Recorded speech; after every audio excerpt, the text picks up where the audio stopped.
The topic of my tour today is Evacuation Day, which, for those of you who don't know, was the day on November 25th, 1783, when George Washington marched into New York City, and essentially the British left by prearrangement.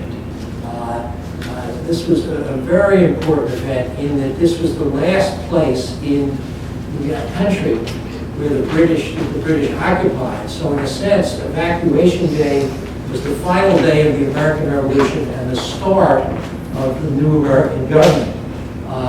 It was a day that was widely celebrated here in New York as something of an important local holiday, probably second only to July 4th. Before I get into that, though, I'd like to just briefly go over the history, if you will, of the July 4th tour that I did, the all-night tour.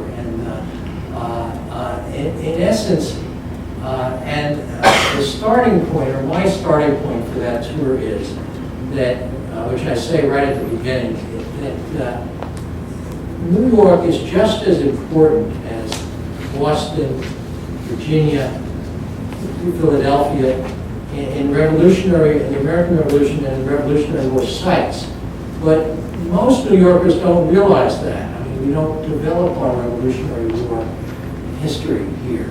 And I think economically and psychologically that's not good. So the purpose of my July 4th tour, and I think like the purpose of the museum, is really to educate people here in Lower Manhattan and throughout the city about the importance of the city's Revolutionary War history. Now I get to Evacuation Day. Evacuation Day has always been a part of my July 4th tour. Evacuation Day began, in a sense, with the fact that New York City was the British headquarters after the Battle of Long Island. And this was where the British, and this is where people who supported the British were tend to come. And it remained that way until the battle of, well, until the very end of the war, but really the critical battle, the Battle of Yorktown, the French in concert with the Americans, and there were, by the way, more French troops at Yorktown than there were Americans, as Tom Fleming pointed out recently. And that's one of the reasons for the Hermiones coming here. I like that. Anyhow, that was clearly the end, as Lord North said, of the war. But the question was, what was going to happen here? And there was a lot of unfinished business. Firstly, they had to settle the boundaries of the United States and determine that the United States would be free and independent. That was done in the Treaty of Paris. And there were two key issues that affected New York City in a way that probably didn't affect as much other people. One was the issue of black slaves. Under Lord Dunsmuir's proclamation in Virginia at the beginning of the war, any slave who would leave his master and come to fight in the British Army was promised freedom. So, and there were quite a few who took him up on that, and Henry Clinton here had the same policy. So that was a very important issue. Now, at the end of the war, there was a question as to what would happen to the slaves who fought for the British. The Americans, Washington, particularly under influence of the Southern slaveholders, said they should be returned to their masters. And in fact, the Treaty of Paris said that property rights before the war were to be respected. So if that was true, the property rights of the slave-owning planters should be respected. Well, Guy Carleton, who was the British representative here, didn't look at it that way at all. He was absolutely adamant that men who stood and fought for the British should get their freedom as they were promised. So that became a very sticky point for negotiations. Ultimately, the compromise was that if they could prove that they had fought for the British, they'd be permitted to go with the British to the Indies or to Canada. And there were hearings right here at FRAUNCES TAVERN that said that permitted to determine who actually had fought for the British. So that was the one thing that had to be sorted out. So that was an important issue. The other issue, which would be very important to the post-war New York, was the rights of Tories to their property. The problem was, under New York state law, anybody who sided with the British was supposed to have their property forfeited. However, the Treaty of Paris, and what is the British had fought hard for, and negotiated that they would not be, the pre-war property rights would be respected. So that would have to work its way out. Ultimately, the Treaty of Paris constitutionally was held to prevail on that point. That was and there was a great upsurge of Tory and conservative sentiment here, conservative power here in New York City for the first 2 decades after the Revolution. But so, in any event, finally they got together. They figured they had done enough that they would work out some of these issues, although it's going. And in early November, Washington and the Carlton decided, or Washington said, listen, guy, it's time to leave now. I mean, it's been almost 2 years since Yorktown. And, you're going to have to head out. And, the Tories who want to go with you are going to have to head out, which was numerous here in the city. We're going to take back control of Manhattan. So, by pre-arrangement, on November 25th, Washington massed his troops up outside the city and began to march down Broadway. And there were transports to carry thousands of Tories to mostly to Nova Scotia, to Canada, some to the West Indies. And these were in many cases people who'd been here for generations. They were going to have to uproot their property, and the wealthier people. Some decided they would stay here and take their chances, but of course the question was what was going to happen to them. I mean, remember, there had been very bitter feeling between Tories and Patriots. Generally in New York City, the Patriots tend to be the poorer people, the Dutch, the Irish, the Germans. The Tories would tend to be the more upper-class British. And there were many Patriots who were put in prison ships in New York Harbor. It's estimated that 10,000 people died. So there was a recipe for tremendous reprisals. Tremendous that there would be, I used to say like Bosnia and Herzegovina, but what happened was Washington insisted that there were to be no reprisals, and there weren't any. I mean, in essence, they marched down. The only thing that Washington wanted to have the American flag flying over Bowling Green, which was, in a sense, the center of the city at the time. And there was a flagpole, and the British left the Union Jack up, left their flag, and they greased the pole. So you couldn't, and this was a great problem on Evacuation Day because Washington and the whole entourage was coming down Broadway in this triumphant march.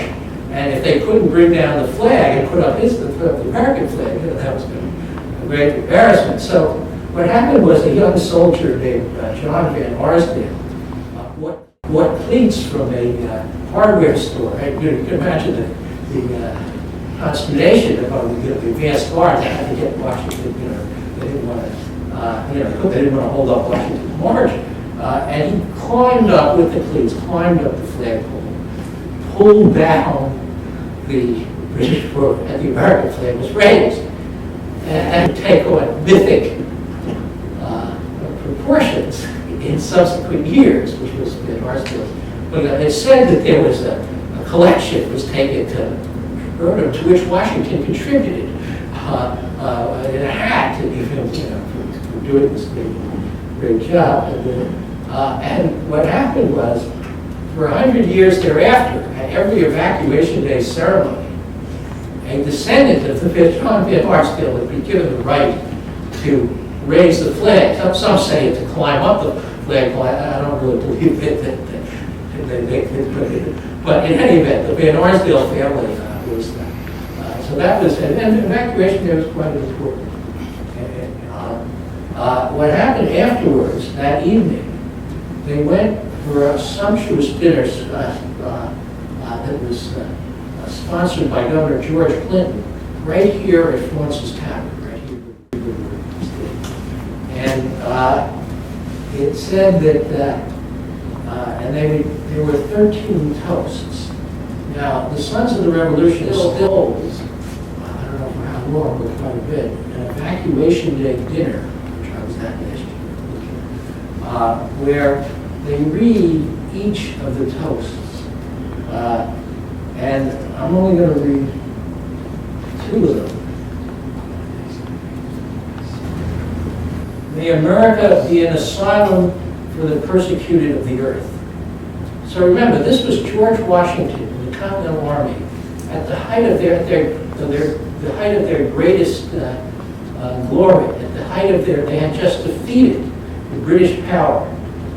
And, you know, I mean, they were toast to the French, toast to the English, toast to the Army, toast to the Navy. But they said, may America be an asylum for the persecuted of the earth. So that shows where their heads were at the time. Equally significant in my view, there was another, the final toast was, may the remembrance of this day be a lesson to princes. Remember, this is a period during which most of the world is ruled by aristocracies, by kings. So here, George Washington, having just defeated the Continental Army, having just the ultimate victory in the United States of the British, says, in a sense, is, in my view, throwing down the gauntlet. They're saying, may this day be a remembrance to princes. What they're saying is a new world order is coming, and we're going to be part of it, and you won't be. So I think that's also very, very, very interesting. Evacuation Day, really, in a sense, was a pivotal day. In the 1790s, there were supposedly spontaneous demonstrations on November 25th of celebration of the day that we returned in the 1790, the Veteran Corps of Artillery, who will be stringing out cannons on July 4th and has ever since, was formed. Supposedly that was John Van Arsdale's company, with the role of celebrating A, July 4th, and B, Evacuation Day. And invariably, the Evacuation Day ceremony at Bowling Green consisted of a descendant of John Van Arsdale raising the flag in some accounts.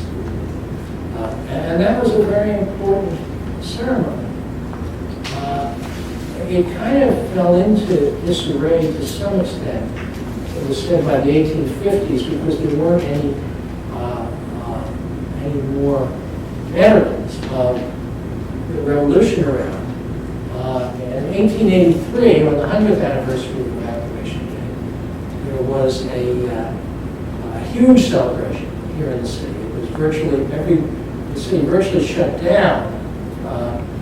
The chairman of the committee was a guy named John Paul Austin, whose picture you can see on the second floor, who was also the chairman of the Sons of the Revolution. It's also, if you look at Federal Hall, you'll see a statue of George Washington by John Quincy Adams Ward. That was also erected on November 26, 1883. Apparently November 25th was a Sunday, for whatever reasons they didn't do. So November 26, 1883 was a huge celebration. I think probably, to me, even a more important Evacuation Day celebration was 10 years later, in 1893, when the statue of Nathan Hale was unveiled at City Hall Park. There were 10,000 people there, The mayor gave what to me was one of the best speeches, saying, let Hale be an inspiration to the young men of the city. He was an Irishman, Thomas Gilbert. And I think obviously the erection of McMahoney's statue to Hale, as I pointed out, I think is a very important event in, you might say, American cultural history, in that Hale has become a national hero. Now, after that, Evacuation Day, I think, began to fade a little bit. There was kind of a nasty spat in the 1890s, 1895, as to who was in charge of Evacuation Day. A guy named Christopher Forbes, who was apparently a third generation or a great-grandson of John Van Arsdale, was excluded from the Evacuation Day ceremony by the New York City Parks Department, which apparently was run by Tammany Hall. And I personally, at one point, used to make a tour from the New York City Law Department and City Hall for Evacuation Day, which started when somebody said we should do a tour, and I said we should do it on Evacuation Day. And Mr. Piccolo was periodically, was the Bowling Green Association, was active, and we would periodically try to have ceremonies. However, I would say most recently, we decided that we would try to pull all these efforts together. Particularly the one here, we bought a flag, or John Herzog, one of the founders of the Museum of American Finance, to do the finance and purchase of the flag, which was created. And we presented it at the Evacuation Day dinner on November 24th. And we had a ceremony, which you can read about in my article, in Bowling Green, which was intended to recreate and revive an Evacuation Day ceremony here in New York City.